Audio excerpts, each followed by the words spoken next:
The Galactic Council had always considered humans to be soft, weak, too emotional for the harsh realities of interstellar survival. Commander Sarah of the Vakran Pride stood before the memorial wall, her clawed hand tracing the name etched in starlight metal. Aaron.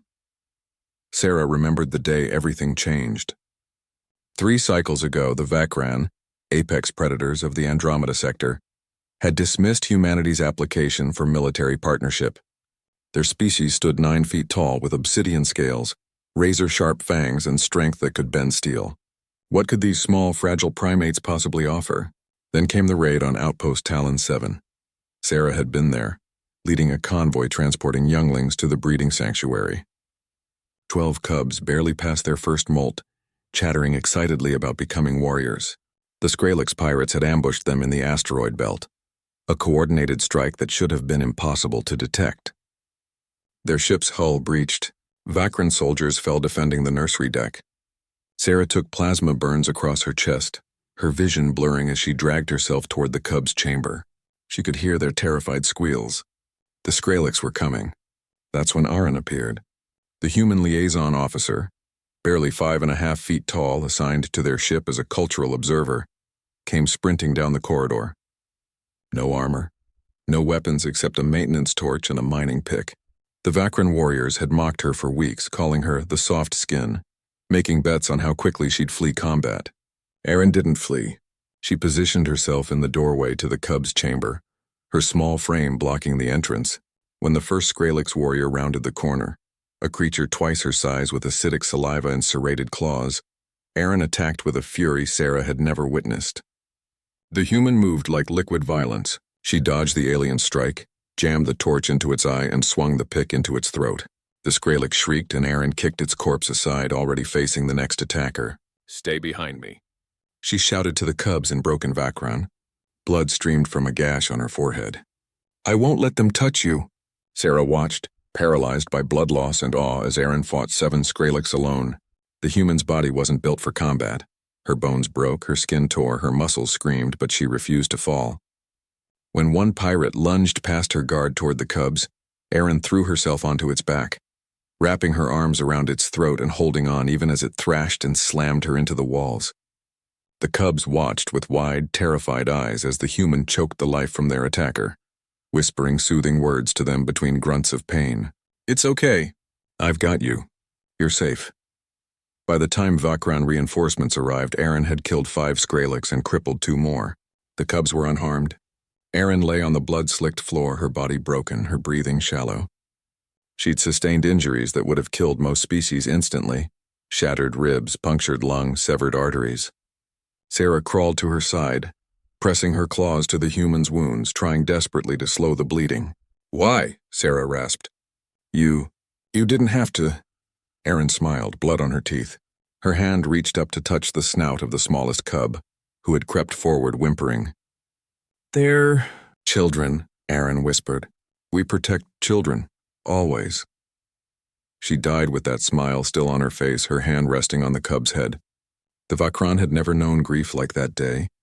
These proud predators who prided themselves on strength, on survival of the fittest, on warrior honor, wept for the tiny human who taught them what true strength meant. The Council of Alphas convened immediately. For the first time in their history, they granted an alien species the title of Korvac, bloodkin. Humanity was no longer outsiders. They were pack. But it wasn't enough. The Vakran mastersmiths worked for weeks, accessing human historical databases, studying their ancient warrior traditions.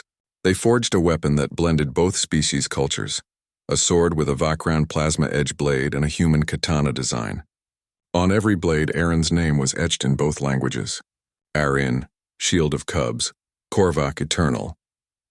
Every Vakran warrior who reached maturity now received an Aaron blade during their oath ceremony. They knelt before the memorial wall, swearing the same vow.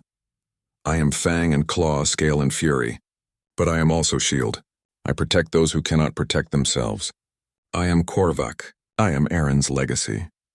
The 12 cubs Aaron saved grew into the fiercest warriors of their generation. They formed the Aaron Guard, an elite unit that specialized in protecting civilians during conflicts. They painted their scales red in her honor, and refused to retreat from any battle where innocents were threatened. Humanity's military application was not just approved. The Vakran demanded a full alliance. Human soldiers now trained alongside Vakran warriors, teaching them tactics, resilience, and something the predators had never truly understood: that the strongest warriors are those who fight not for glory, but for others. Sarah, now supreme commander of the Vakran fleet, touched the sword at her hip. Her Aaron blade hummed softly, its plasma edge glowing like a memorial flame. A young ensign approached, a human barely 20, eager and nervous. "Commander Sarah," the ensign said, saluting. "The joint patrol is ready. Human Vakran Unity Squad reporting for duty." Sarah placed a clawed hand on the young human's shoulder, careful not to pierce the soft skin. "Your people taught us something, ensign. We thought strength was about how much damage you could deal, but Aaron showed us that true strength is about how much damage you'll endure to protect others." Sarah's eyes gleamed. "Every predator in this fleet carries her name on their blade. We carry her spirit in our hearts." The ensign's eyes glistened with tears. "She'd be proud, ma'am." "No," Sarah said, her voice fierce and reverent. "We are proud of her, and we will never forget." As the joint patrol departed, 12 Vakran warriors surrounded the human crew members, descendants of cubs now fully grown, scales painted red, swords bearing a soft skin's name. In the cold vastness of space, humanity had proven what the galaxy refused to believe: that the smallest among them could be the mightiest. That courage wasn't measured in claws or fangs, but in the willingness to stand between danger and the innocent. The predators had learned to carry swords, but they carried something more important. They carried Aaron's promise forward: always protect the children, always.